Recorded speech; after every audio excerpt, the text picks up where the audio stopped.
Hey everybody, welcome to the second episode of the Suds to Success podcast. My name is Andrew St. Pierre. I'm Rajan Hermazlu. And today we're doing our episode on how to combat kind of like your mental health in the winter, what to do in the winter, and kind of pretty much how to make the most amount of money in the winter and prepare yourself for the busier season. Yeah. Winter could be a stressful time for most detailers.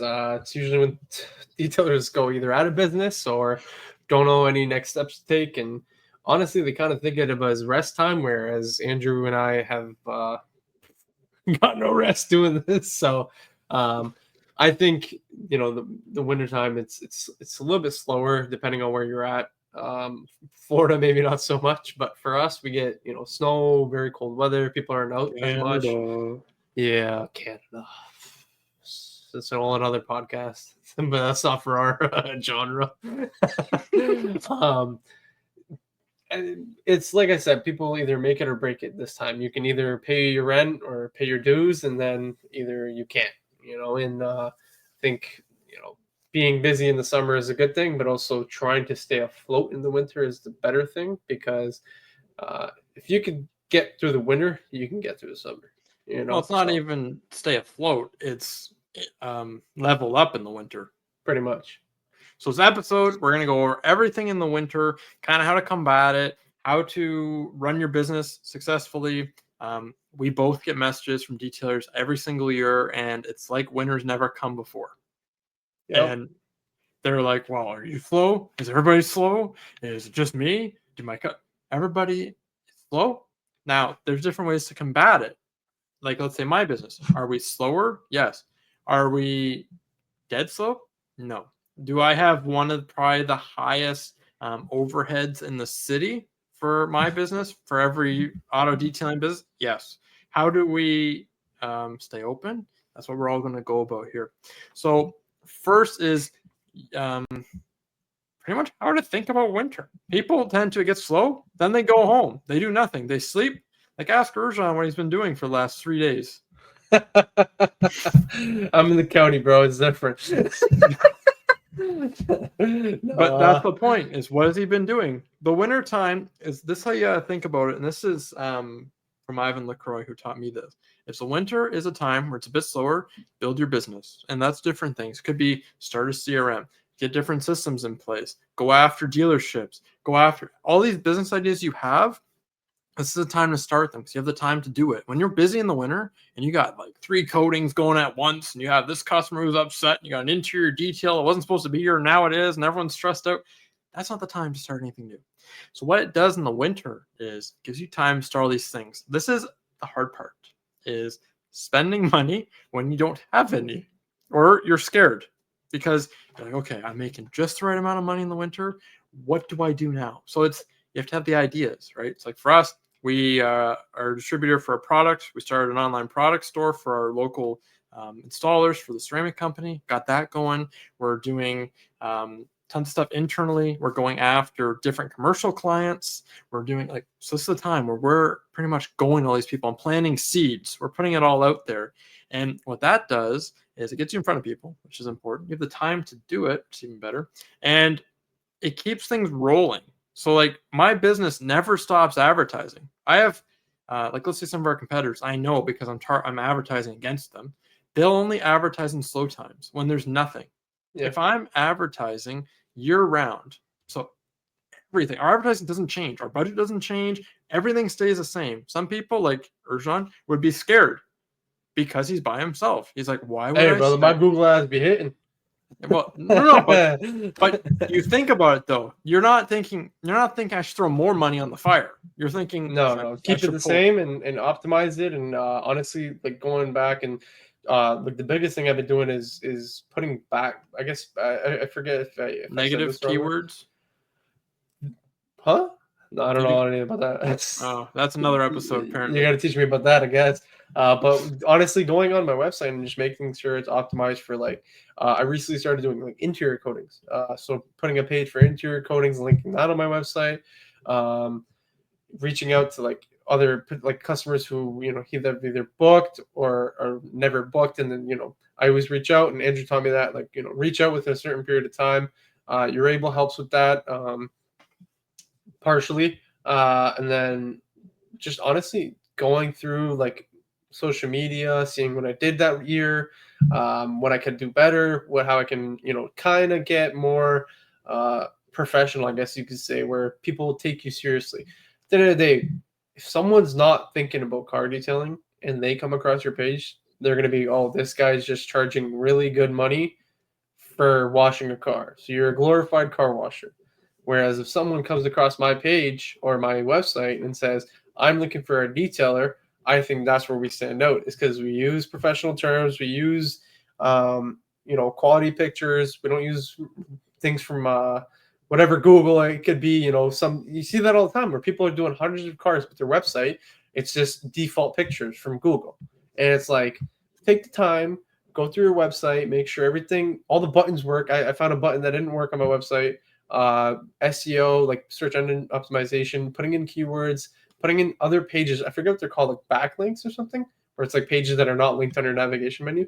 Doing that, and started doing that this year. Honestly, has helped me tremendously. Forms, adding more forms, the better, because the more information you can get off of someone is way better. Because if you get their email, if you have 10 places to get their email, they're going to put out one at least. Whereas if you only have one, it's hit or miss. Whether it's for floor mats, whether it's for interior coatings, exterior coating, interior details, paint correction, anything it could be. If you have a form for each one, you're better chances at getting a lead at least, right? Then from that lead, it's what Andrew taught me last year was tone down, like get your sales pretty much. Like Andrew on the phone, this guy can sell a brick to a nun. Like Andrew, when I hear this guy on the phone, he's like, it's like, I'm just listening, and it's like I want to pay him. And it's like trying to learn that, and just honestly learning other aspects, like looking at other businesses like landscaping. What do the landscapers do in the wintertime? There's no grass to cut. There we go. There's no grass to cut, so it's like, what do? They do salt removal. They work on other services to work on, right? So they'll have shoveling or landscaping, whatever it might be. That's what they do. So kind of as detailers, like for me, interior ceramic, like to make a few $100 off an interior after charging for an interior detail in the wintertime, I'll take it any day. I'll take it in the summer too, but in the wintertime, I'll take it any day. And in the wintertime, they're more concerned about their interior. They don't want the salt.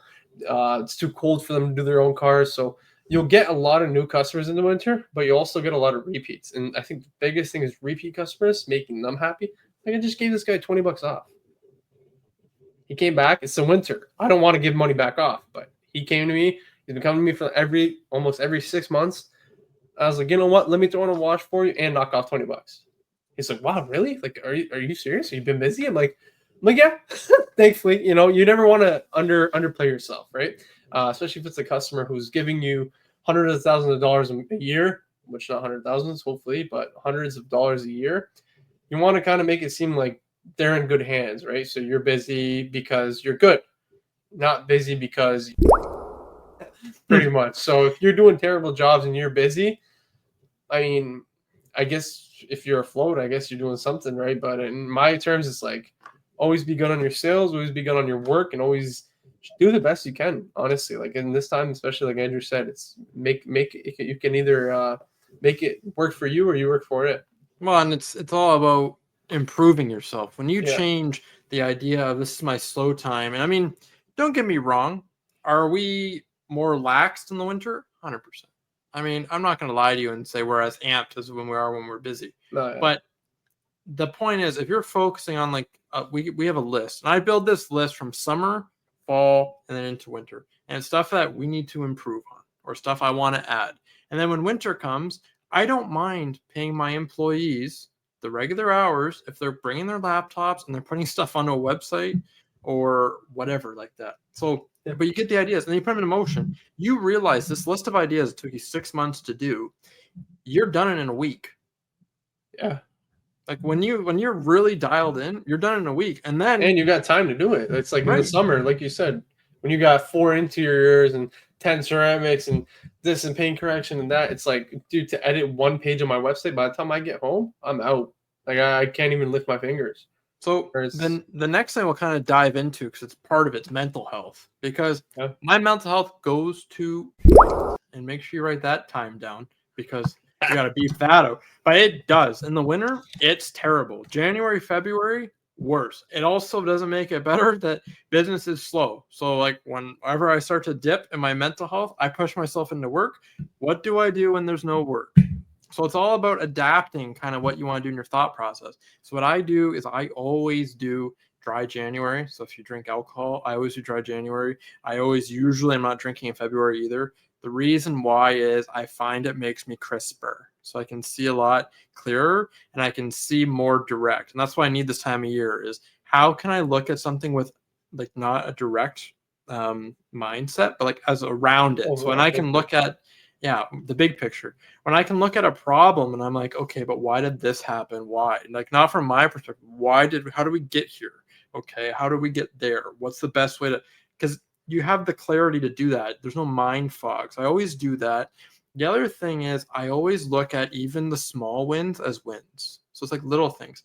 Like Erjan knows, we don't do a lot of terrible jobs. Like interiors, we try not to do them. We just did a loss recovery with blood all over it, and it was stolen for a while, and then we cleaned it all up. Will that be in my shop in the summertime? No. It'd be mine. Yeah, but honestly, so like this time of year, and this is what I was telling my employees. Say we were joking. So like we're taking all these jobs on that we normally don't, and like they're not complaining, but like winter sucks. Like they're like, why do we do it? I'm like, listen, I go. The point is we can do them.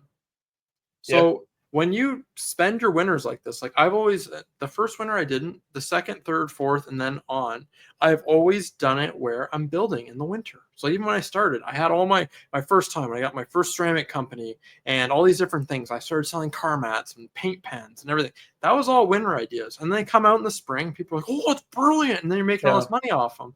But the point is, when you spend time learning in the winters, like you said, my sales, I've done 3 different sales seminars online. I've read sales books, how to sell stuff. That's all winter things. That's all stuff. And trust me, it pays you when you can sell to people and not be like slimy, but have the thought process of how do I convince them that my product is the best? And that's part of it. And part of it, honestly, goes to your mental health is I got to think I am the best. Mentally, I got to wake up in the morning. I got to be thankful I'm alive. I got to be thankful I'm awake. And pretty much look, and this is the best thing. This is one of the sales processes I did in this seminar, right? And half of it, or 3/4 of it, was just about being positive. I'm like, why the hell do I have to be positive? He's like, who's gonna buy something from someone who's negative and depressed? I'm like, if it's honestly like the tone is the biggest thing. If you energy. Hey, how are you? Like it's like, well, am I calling the right place? You know, where it's like, hey, how are you? You know, it's like, oh, okay, this guy's like, he's awake. It's 8 a.m. in the morning, but he's awake. Yeah, but it's hard. It's hard to do that in the winter, and it takes a while. It's habit where I wake up every morning, and I don't really kind of do this. It's like subconscious now, but you're thankful to be awake. It's like literally you wake up, you're like, holy crap, I'm awake. I won. Because someone's like, how much is that worth? And this was like a sales thing, and like it's a hard question. How much is your life worth? Like, what do you go? If someone offered you $5 million, or you don't wake up the next day, which would you take? Oh, I seen this. Yeah. And you think about it, you're like, holy crap! Like, why are we not valuing when we wake up? So then it changes your whole brain. You go right down the rabbit hole, especially this time of year. It's hard though. Like you have to really wire your brain that I'm happy to be here, because when you call and you get a bunch of junk calls in the winter. I mean, I'm not going to lie to you. You get all these garbage. I don't know where they come from, these people, but they're just terrible jobs. Like they're not even meant to call you. Like they're asking me to car wash the car now. It's like 4:30. I close at 5. Like, how do you think I'm going to do that? Like, I can't. Like, I physically can't. So you deal with that. But it's all about pretty much getting your fulfillment from what you're building. And we talked last week about detailers locally we've had different ones reach out to both of us. And, it's slow. I don't have anything next week. They're worried about not having work in a week. If you're worried about not having work in a week, you are not charging enough. Oh, yeah. Because, like, you should at least have 2 months paid. if nothing, so and that's just if you get sick. At least it should be probably more, but at least like if you're, you should at least have 2 months of your expenses saved up. In the beginning, you can't have that. I'm not gonna lie to you. No, But that's what you're building towards. When you make your prices, don't be doing $80 details where you're not making any money. You want to be doing stuff where you can put some money away, you can pay for the business, and it's comfortable. And that's what's important, is being able to do that. And then mentally, I'm a lot less stressed than a lot of other people. And I have the biggest expenses, if not close. pretty big, bro. Overhead. So I'm blessed. yeah, it's like you call and you're like, you don't really worry about money. I'm like, nah, it's fine. We got like nothing this week, but we're working on this, and that. Think about all the money we're gonna make, whatever. And that's how it kind of go. I think the biggest thing as well in the detailing industry in the summer, I guess it depends on who the person is. Buying new things, whether it's new tools, new products, just stick to whatever you have. If it's not broken, don't fix it. Don't get a new one. What's the point? Your winter, it's slow. Unless you have money in the bank where you can blow, you want to do a whole revamp, go for it. But if it's not going to actually build and help you, like we're talking about product, like what other products do we have that are good? Don't get us wrong, they're good, but they're cheaper alternatives. Because at the end of the day, if this product is labeled as this and this one's labeled as this, but they're the same thing, it's just a lot cheaper to get the other one. Why don't we have the other one? It might even work better. Like, but some people go down the rabbit hole of, oh, I gotta get a new polisher. It's the winter. Like, bro, why? For what? Your polisher on the freaking stand works. Like, what do you need it for? Or there's a new brand. Let me try out the whole product line. Try out one product for $20, $30, depending. Sure, go ahead. Keep your fun in the detailing business, right? But to go down the rabbit hole of, okay, let me go buy a new polisher, new extractor, new this, new that, new this. I think it's like, unless it's necessary, you don't need to buy it. My first year, Andrea, I don't know if I told you a lot of the things I bought. Like, I bought a shelf. I bought what did I buy? Like a new chair. I was like, oh yeah, there's some winter, man. I worked hard. Like, it's like, I don't deserve it in a sense. It's like, if I don't need it, why would I go buy it? It's like, why do I need? Dude, the office chair I bought in the winter, I did not sit at it during the winter. Or the summer, sorry. The whole summer, I did not sit on it one time. I was on my feet and moving all the time. Winter, what? Oh, my butt's comfortable now. I'm sitting down here.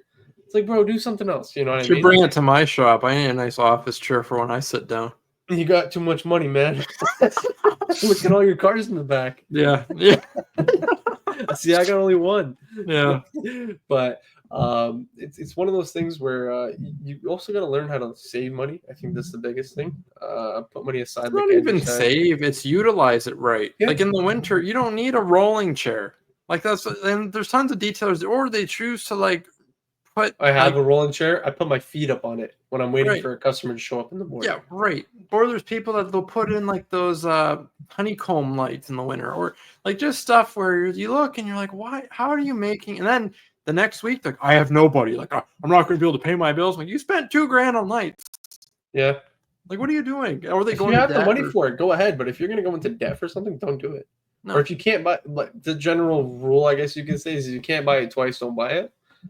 Honestly, ever since I started implementing that, like, if I can't buy 2 polishers, I don't want to buy one.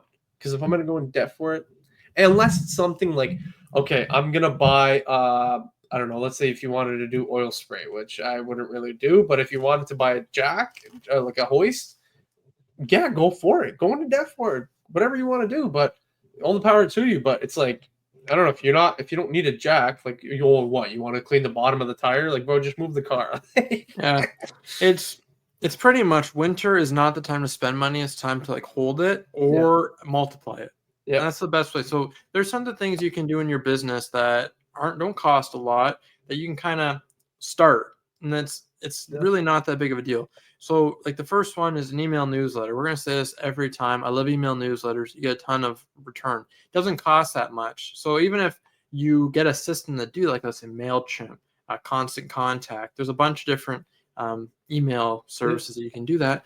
But what that does is, if you start your newsletter in the winter, you can blast all your customers. If you have your able, you can pull all your customers out there, put their emails in, and then do it. But it gets you in contact with people again. So every month I send an email newsletter they're seeing it's even if they don't read it, which doesn't hurt my feelings. They don't read it, but they still see Excelsior Auto Detailing or whatever your detailing business is every month. So it reminds them that you're there. That doesn't cost much. You could do a referral program, which we talked about in the last episode. You could do tons of things. You can try a new product line. You can start selling car mats, which if you aren't, sell car mats. They're easy and they whatever. You make some money and customers are happy because every interior detail that's carpeted mats say, hey, this is a good idea for you. Bring a mat down, you show it to them. And here's the beauty of it, guys. It costs you no money. You literally get one demo mat. Usually the company will send them to you for free. And then you go to either TuxMat, WeatherTech, Husky Liners, whatever brand you want. Contact them. Say, I want to sell your mats. They're going to have a few probably rules. And as long as you follow them, you're fine. But what's the beauty of it is how these things work, guys. You do an interior detail. They have carpeted mats. Instantly, that should go in your brain and say, cha-ching.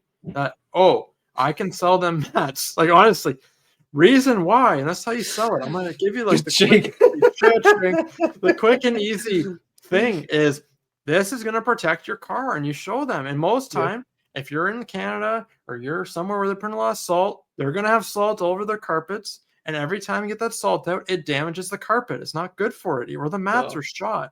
So you do these, they're custom fit, whatever. You give them a proposal. We print out a proposal. We have it on your Ables. We print it all out. Say, hey, we printed this out for you courtesy wise. You know, these mats, let's say they're $200. Some people are like, whoa, my detail's $200. Listen, when your customers are spending $250 on interior detail for them to get mats for their vehicle, it's different. They're not gonna think about it. And that's how I sell it. I'm like, listen, you don't have to come back as often because all the stuff's gonna be in the mat. You literally just grab it, dump it out, and you're done. Yeah. And they're like, oh, I've had people I've recommended it, bought it right on the spot. So here's the beauty of it. Reach out to these companies, TuxMat, WeatherTech, Husky Liners, look up distribution. It's super easy. You don't house anything. You literally order it. They ship it to you. You literally don't have to stock anything. It doesn't cost you. These type of things. And I tell you this all the time because I do it. I have tons of different stuff we sell. Now me and you sell. And it costs us nothing. Why are we not offering these things? Like paint pens. It doesn't cost me anything to have them. It's literally, I just order it, boop, boop, boop. You get your commission, and then it comes in the mail. Those are things you can start in the winter, and it's like, it costs you nothing. The email thing, not much. Peanuts. You're going to make the money back every month when you send emails. I think I pay for MailerLite, I think it is. $10 a month, US. Yeah, cheap. For 1,000 contacts. Cheap. So, like, and then you just keep adding them, and then whatever. You just keep doing it every month. The hard part's every month.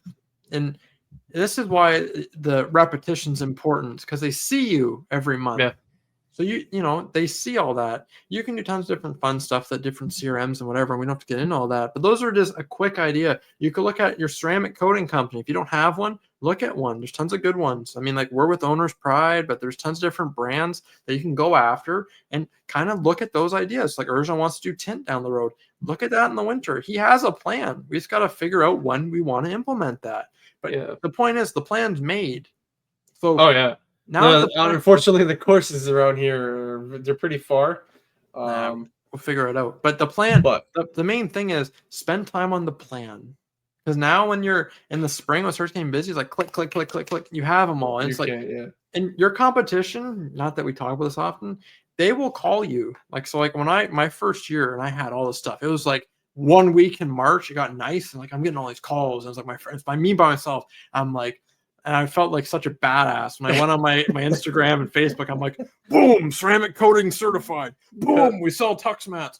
Boom, paint pens. Boom, we do this now. Boom, look at this. And it was like a whole week of just stuff I've been working on. But the point is, your competition looks at like, how did he do all that in a week? I didn't do it in a week. I've been working on it for 2 months. Yeah. Oh, we're back. Okay. So different jobs take in the winter. And this is a hard one. This is stuff where detailers' egos get a little wrapped up.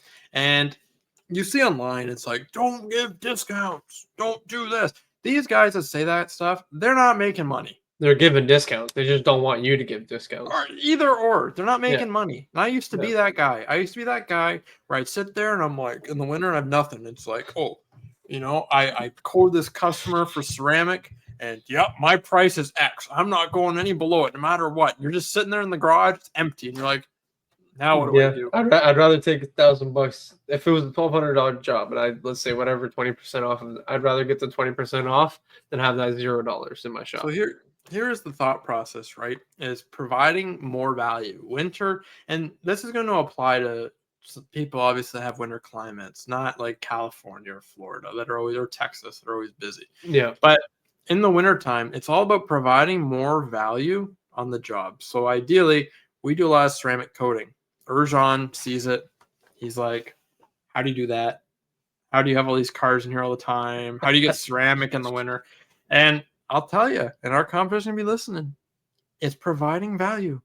Yeah. The other guys we're competing against, they're those guys I used to be, where it's like, yep, my price is whatever, $1,500. And they're like, okay.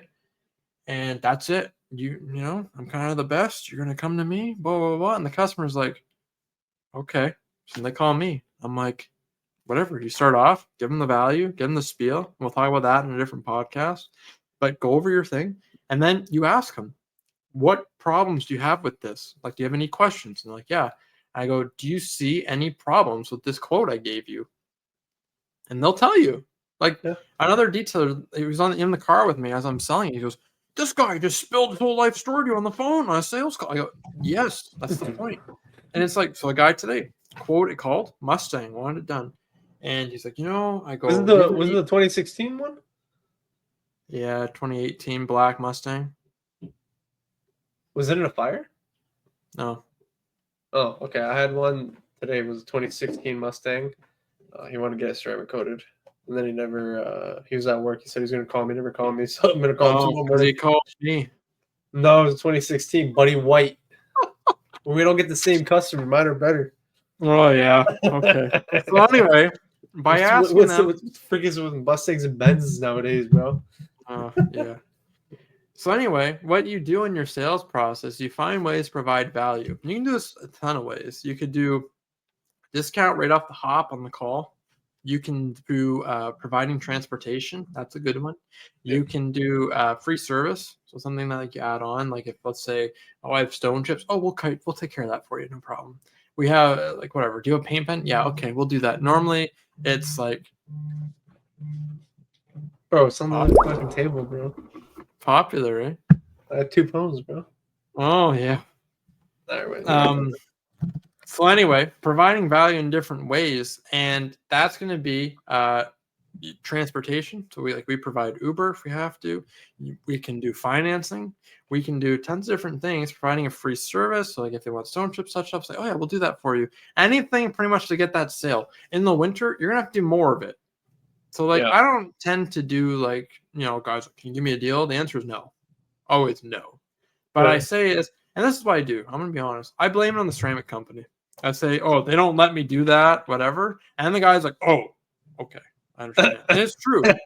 It's true though. So like when I do my sales process, I'm pretty much their friend. It's like I'm trying to get you the best deal we can, and what's gonna work best for your car. And they're like, oh, okay, that makes sense. And you're being honest. I do want the best for their car, but it's providing value. It's like the guy today, Black Mustang, before you interrupted me with your nonsense. Black Mustang, wanted it done, was trying to compare my price to a place in Michigan because we're on the border city. He's not from here. He's from 8 hours away. So he didn't know Shelby Township's in Michigan. So it's American pricing versus Canadians. He's like, why are you so much more? I'm like, I'm Canadian. I'm not American. He's like, oh, okay. I'm like 40% difference in dollars. I mean, like there's a difference. So then he goes, okay. He goes, I go, do you have any concerns about this? And he's like, yeah, like transportation, like I got to get to work. I go, oh, where's your work? I'm like, it's 5 minutes away. I'm like, all right, done. We'll Uber you. What? Yeah, done. We'll Uber you, no problem. Okay. I go, well, what about that day I come back to the shop from my house? Done. We'll Uber you. Okay. Done. I go, so then he goes, okay, let me think about it, whatever. And then you put in your little CRM, boop, boop, boop, follow up 2 days.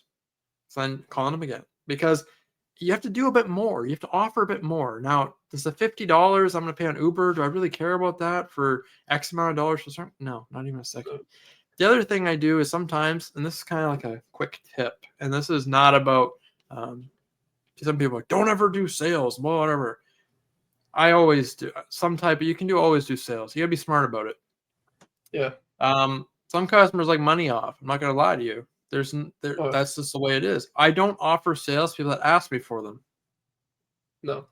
I offer sales to people like, so like, let's say I have my pipeline. I have 8 customers waiting in my follow up that are like ceramic, ceramic, ceramic. And it's like, I'm looking, it's like, okay, everything in my pipeline, my follow up, like the system following up, $15,000, and I need $15,000.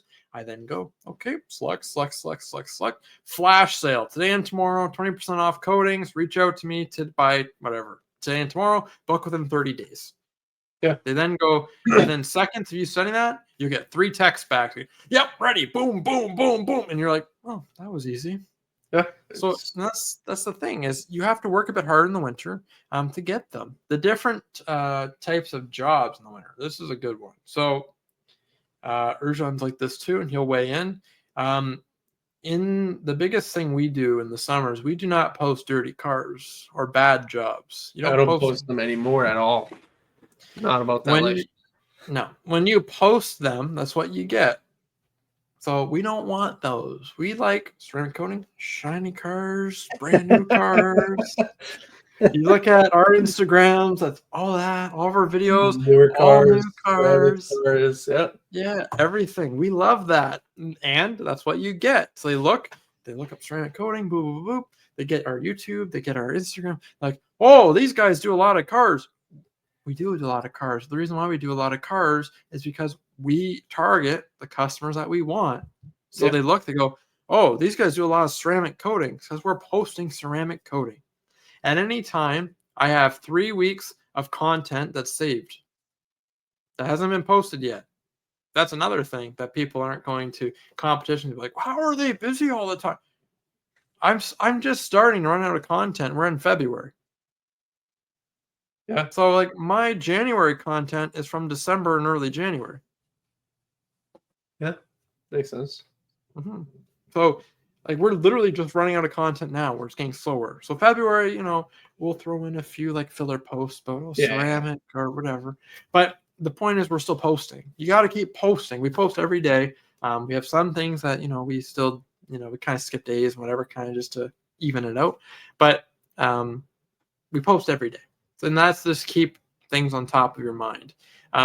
What kind of jobs do you do in the winter that you normally wouldn't do? I'll kind of build on that. Honestly, more smoke and odor removals. Don't get me wrong, I do them all year round, but I think in the winter, I don't know what it is. Maybe I don't know. I'm not that smart, but maybe the fact that it's cold and then it goes to hot when they heat up the car and they're driving and whatnot. All the odors start smelling really bad. So I do a lot more of those, and then honestly, I don't do as much washes, so I kind of push them. So in the summer, I'm doing a wash, clay, and wax. I always discount it if they're getting an interior with it. I do it every single day, at least one a day, right? If in the winter they'll be like, "Oh, just the interior," I'm like, "Well, do you want to hear the exterior wash, clay, and wax? It's normally this, and with an interior is paired for this." Oh, I don't know if I want to spend that in the winter. I said, "Okay, well, here's the thing: we include a wax. If you get an interior detail, we'll just throw in a quick wash. Whereas in the wash, clay, and wax, you get the clay bar, of course, and then you also get the protection."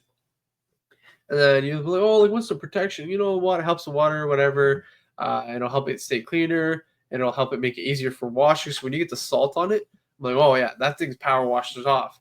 I'm like, oh, okay. And then always, always, always in the winter, even whether it's ceramic coated or wash, clay, and wax cars, they always message me. They're like, "Oh wow, this wash and wax worked. This ceramic worked."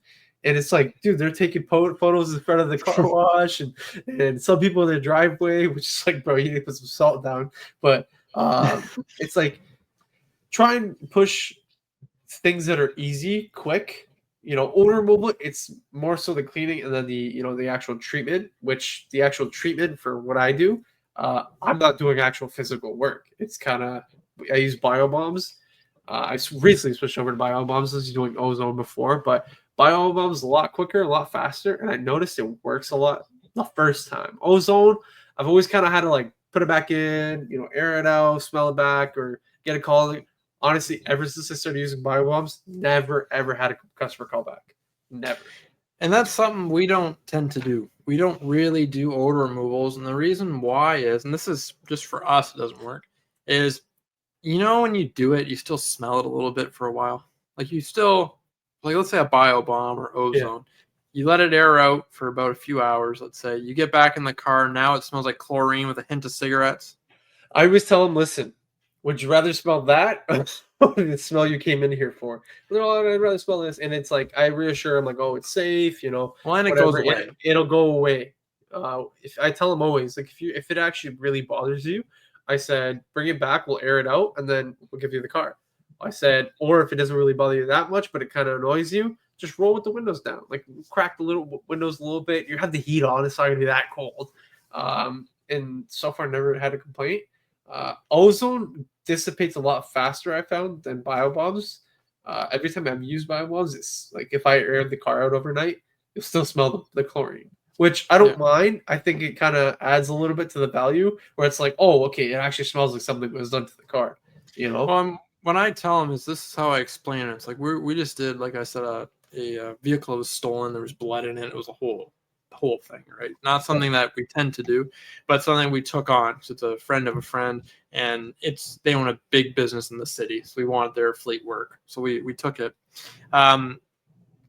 So what was nice is we never used bio bombs before. Erjan's calling me up. We talk all the time, as you can tell. We can talk for hours. He goes, bro, because I order all the stuff for him. He goes, bro, these bio bomb things. I need one. I need these air fresheners. I need to sell these air fresheners to my customers. I'm like, dude, why would you sell air fresheners? Like, so did I ever tell you? I know. Let me keep going with my story. Like, dude, you're stupid. I'm like, why do you need to sell these air fresheners? Because like he'll ask for my advice because I've been in business a little bit longer and I do things differently. So he's like, no, man, I need to order them. I'm like, fine, be dumb. I don't care. What do you want? He's like, whatever. He bought all these air fresheners. Not even a week goes by. He goes, dude, I need more air freshener. I sold them all. I'm like, what? Yeah. I'm like, so he sells these bio bomb air. He goes, all right, let's try these bio bombs, these things you put in the car and makes all the smells go away. I'm like, wow, you might as well. If you sold these air fresheners, you might as well try it. So then I heard all these great things. I've used ozone since the beginning. I just do. I don't advertise that we have an ozone machine, but when you get those cars that you don't even want to work in them because they smell so bad, that's what I use my ozone machine for. So I put the thing in for an hour, I nuke it, I don't tell anybody about it, we work in it, clean it all up, and that has that ozone smell. Like, well, how did you do that? Oh, we just clean really well. We just, whatever, right? So that's what we use ozone for. I kind of throw it in. So then this car comes, and it's literally like a Hep C fortress of like it was terrible. Some blood in there everywhere on the outside. It's bad when the van comes and the outside's white and it's just red handprints of blood on the outside. I'm like, oh god. I'm like, I thought Andrew killed the customer. It was not good. So then but so like I kind of, what you do in those situations is you make sure you're trained to do it. Like I've done stuff like that before because my mentor specializes in that. So it's not just like I'm like just going in bare hands, licking the steering wheel, like whatever you're doing, right? It's strict, like, and that's why I tell my employees we charge extra for biohazard, and you should too. Anybody who's doing it or gets anything, anything, charge extra. And the reason why about it, they are one of the things I learned is but when I first started, I just kind of throw an ozone. Oh, they need it, whatever. Okay, I'll throw it in. Now it's like, okay, I can charge, let's say, upwards of $100. Me not doing work. It's all because they want it out. If they go to like a industrial place, whatever, they might even charge them way more than we do it. We're charging $100. That's pretty cheap. $100 to take out the smell out of my car? Bring it on, bro. Depending on what it is.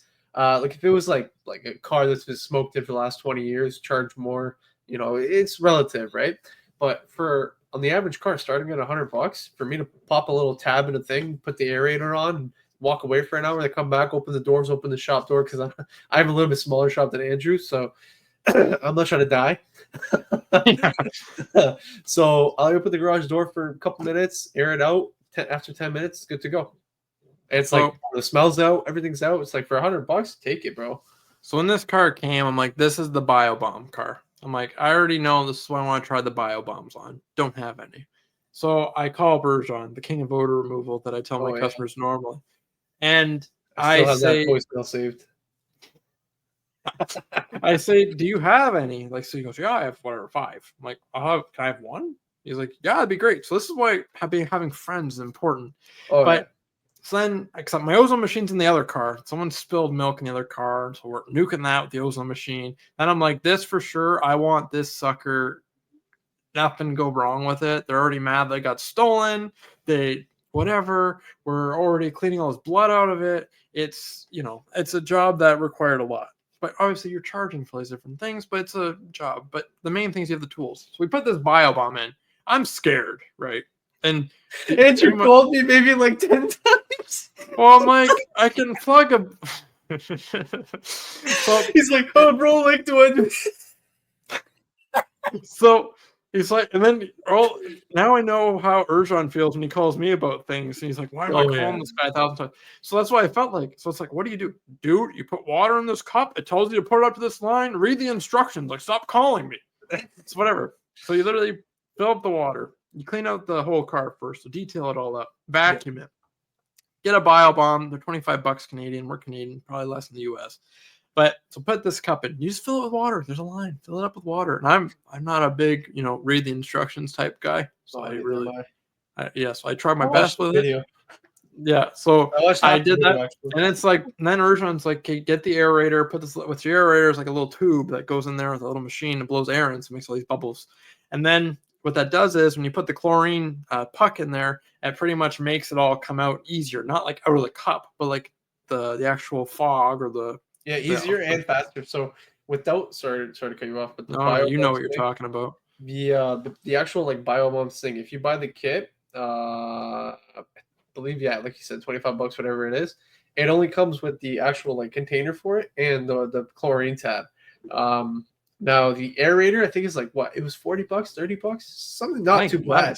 Yeah, probably something very cheap. It honestly, it's remember when I took off the cover, I was like, oh, it looks like a bomb.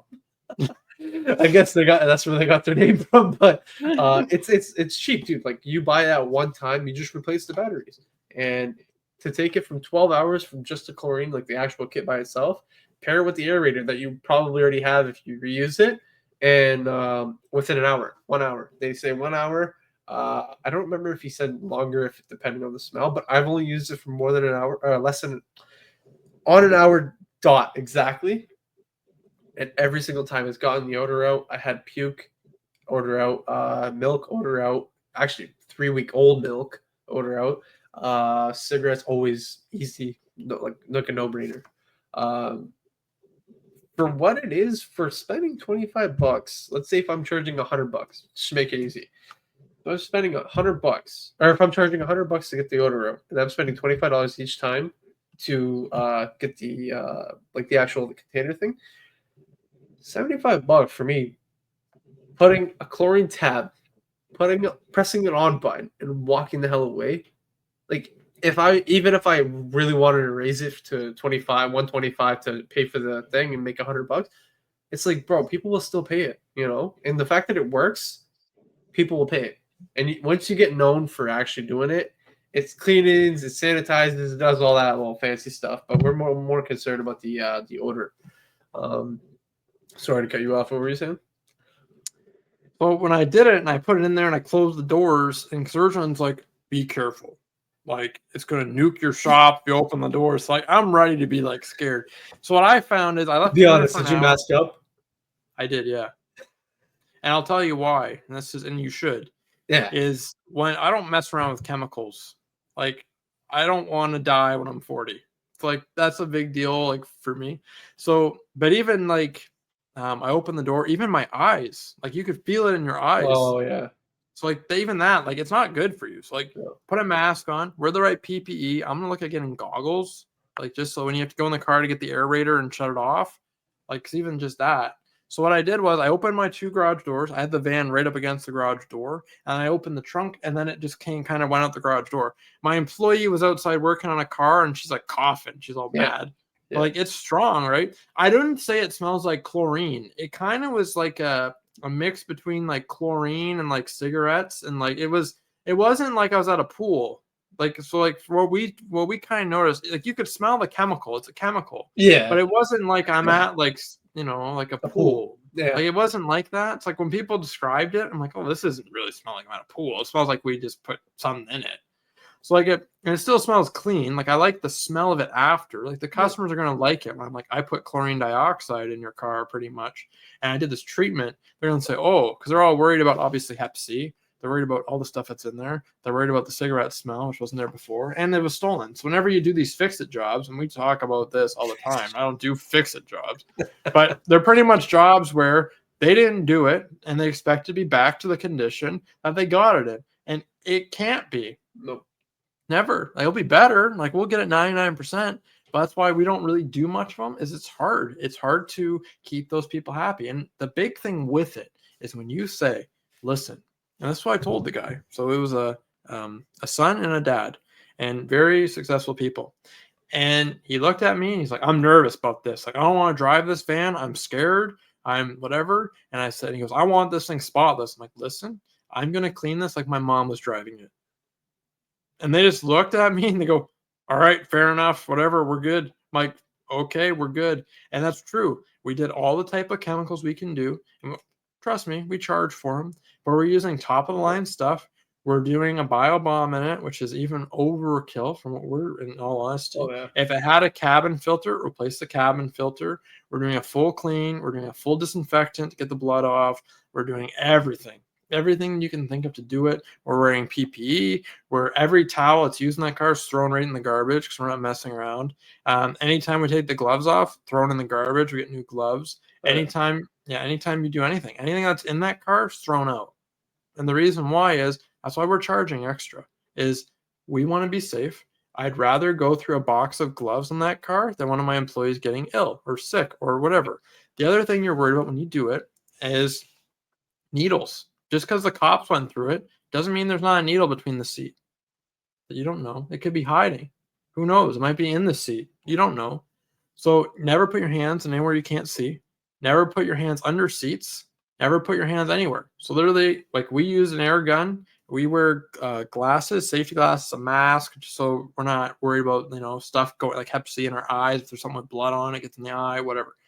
Glasses, mask. You don't want it in your mouth. You don't want it in your nose. You don't want it pretty much anywhere open. So you have gloves on. You have sleeves up to here. If you want to put a suit on, you could. I didn't think that was required, but you can.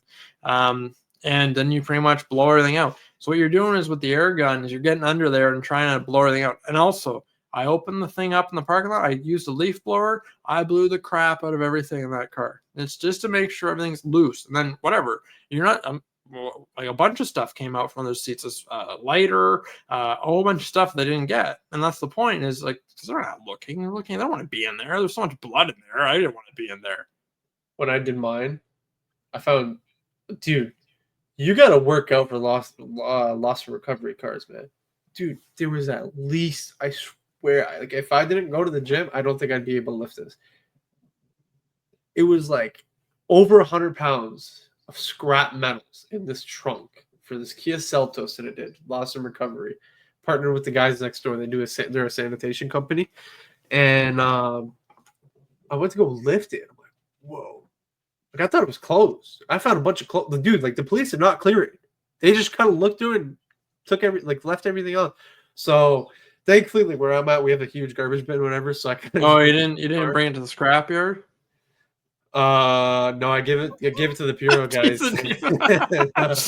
I took a tow hook. I gave it to one of the guys that use the tow hook every day. Until you pull a trailer. He's like, "Oh, bro, thank you so much." I'm like, "I got it for free, don't worry." And then I forgot. There's a few things I actually kept. I was like, "Bro, if it's gonna go in the garbage, like, let me see what's in here." I kept a screwdriver. I power washed that. Whatever. Anyway. Oh yeah, dude, it was brand new. I was, let me sanitize to use it, bro. I use it every day. But so I lift this thing, bro. Like I was like halfway out the trunk, and it just fell. I was like, bro, there's no way. Everything all over the floor. I was so nervous, bro. I started shaking. I was like, dude, is there needles in here? Like, what's going on? Like, I just started grabbing stuff with like on the tip of my like this, right? and dude, there's clothes. It smells so bad. Oh my god! Like, if I had a bio bombs at that point, I don't know why I didn't ozone it. But like you said, full PPE. Didn't 100%. they say they were doing it? Oh yeah, you're right. You're right.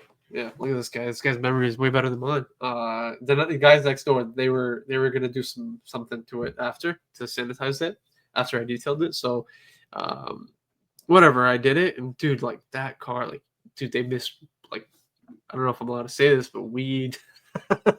There was like weed buds. There was white things. I don't want to get too conspiracy with it, but like, dude, I had 2 masks on, safety glasses. I had the hood on with my headphones over. I had 2 gloves, 2 pairs of gloves.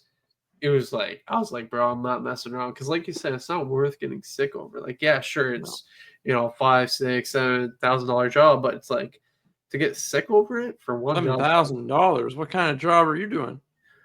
That one I charged. Insurance was paying, buddy. It was bad, bro. It took me 2 days. You said 7,000? No. I said 100, like 500, 600, 700,000. You said 1,000. Okay. 700. Oh yeah, I see where you can say that. No, but like if insurance is paying for it, but I took my time. I didn't want to get sick. I don't want to get poked. No, you want to protect yourself. It was like, and then I'm gonna have it in here. I'd rather have a ceramic in here. I was like, it's gonna be expensive, Sat there. No, it's not expensive. It's how much you should get paid. You should be getting paid $600, $700 to do that. You're risking your life.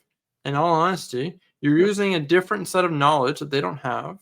You're pretty much providing a service, and you're saving the insurance company money because they're not replacing stuff. Oh, they had to replace the entire dash on that thing, brother.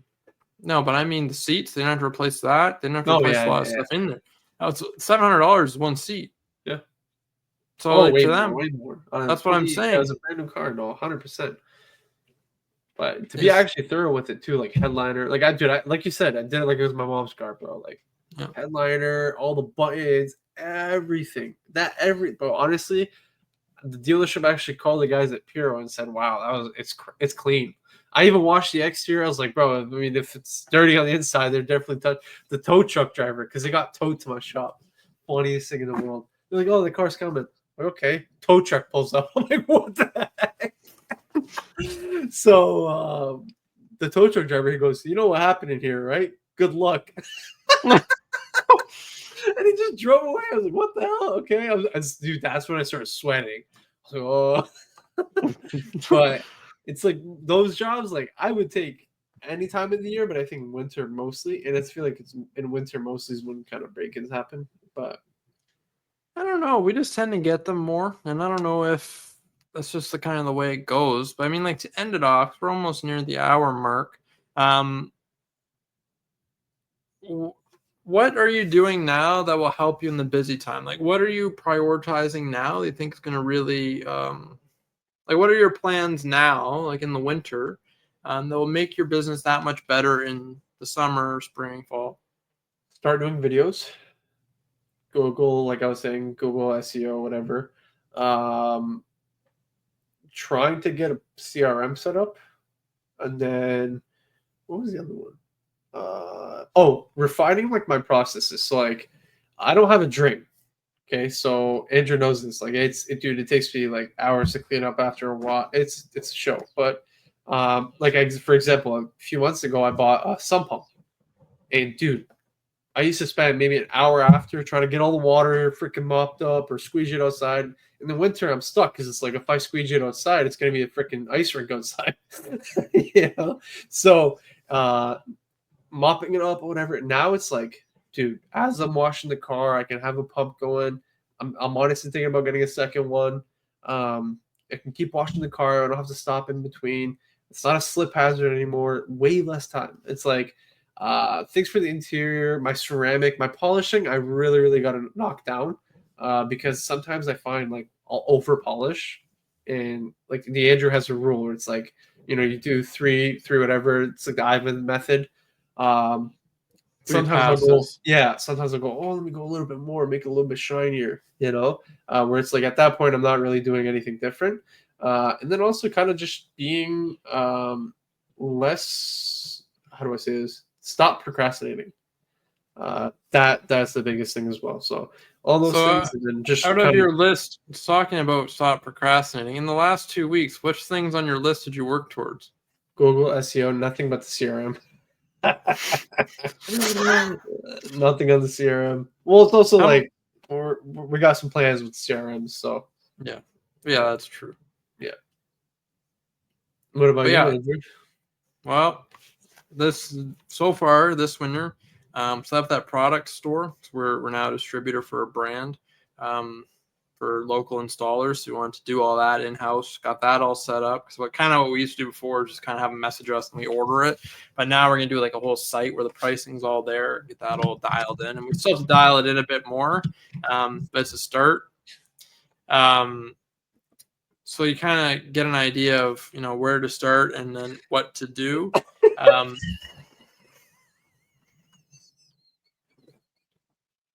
all right, so the first one was the website. Kind of just went over that. We do a quick cut because Urjan couldn't control himself. The second one is going to be what we're working on is processes for commercial clients. So we're looking at getting more commercial work. We do a lot of obviously consumer. We're going after businesses now. So that's really interesting, really fun. The next one is we did a winter wash program this year for ceramic coating customers only. So anyone that got ceramic coating in their cars this year, we offer them a wash program where $50 every month, and they get their car washed once, or it's $49.99 or something like that. And they get their car washed once. And then we actually got a lot of people that wanted that, where in the winter they wanted their vehicles pretty much fully detailed and cleaned by us. So it kind of filled in the gaps there. Next, improved a lot of our SOPs, which means like our standard operating procedures. Went over them, make sure they're still accurate. And what that does, it gives it so you have a process for everything you do. So like when we do like let's say a wash, clay, wax, there's an SOP. You open it, wash, clay, wax. It's like grab bucket, put this amount of rinseless in the bucket, then do this, then wash this, then pre-rinse, then do the wheels, and it explains every single thing. So I can literally hand this to a child, and they should be able to read it and figure out how to do it. And that's the whole point. The other thing that works for it is discipline. So if you have an employee that likes breaking the rules, you say, hey, this is the SOP you read and you signed it. Why are you not doing it like that? Oh, I forgot. Okay, well, this is how we do things. So it's done the same way. And then lastly, the big one was we did an inventory this year. So we inventoried all the products we have. So not just stuff on the shelf.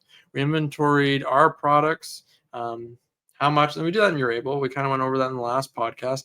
That was a big thing where anywhere on my phone I can look. I have it labeled, so it's literally by vendor. It's like I could be like TOC Supplies, which is a big vendor in Canada for detailing stuff. I can write TOC, and it's like you need this amount of DIY detail ceramic gloss. You should have 5 is what you want. And you have 3, and it's like red. So it's like order 2 more. So like anywhere I go, I can literally look. I can be like, oh, I need this, I need that, I need this, I need that, I need this, I need it. And I can just punch in like TOC, owner's pride. I can do whatever I want. You can see how much you have in the shop and how much you want to have. And whatever. So you can kind of have that. So I made a big difference because it's no longer guessing. The other thing you can do with it too, which is interesting, if I do a 5-year ceramic, it automatically will tell me how much is projected that I'm going to need. So if I have one bottle, let's say a 5-year ceramic, and I have 6 5 years, and I say it's like a third, a car or whatever you want, it will say projected. Oh, you need like, let's say 3 bottles. You only have 1. So the next month you'll need 3. Yeah. So it knows how much services we have booked, and then it will start taking it out of inventory itself. Yeah. Yeah. So that was a big deal. But like little things like that, where you build things in the winter and they really come to fruition in the summer. The other thing we did, last thing, and I'll kind of wrap it up, is we did drip campaigns for all ceramic coating customers, all our ceramic coating quotes, all interior quotes. So if they go through our process, don't reply, do nothing, ignore all of us for the 3 emails, 3 texts, whatever we send. They ignore it all. It then is going to put them in a drip campaign, which means in 45 days, it's going to email them twice. If they open either of the emails, I'll then text them. So it's kind of just like see if, it's like a lot of people get quotes and they forget about you or they don't ever do it. So then in 45 days, usually it's enough time where it's like, hey, you got an interior quote from us. Do you have any questions? Do you want to book it? Do you want to? And it's just enough that might be a bit of a nudge for them to come in. So it's kind of like And it's just one of those processes where now it's automated. It just sits there. And if it makes me any amount of money, it took me about an hour to build once, and it's going to be forever there. So it just kind of just keeps working in the background. And then I'll just get a message. Yeah, I want to get a detail done. Okay, well, but it's like it follows up with them automatically, right? So Yeah. that's the power of a CRM. So as always, we are at the hour mark. We're all set for this episode. But a few things: follow us on our social medias. We're Suds to Success Podcast on all social medias. It's suds to success podcast.com.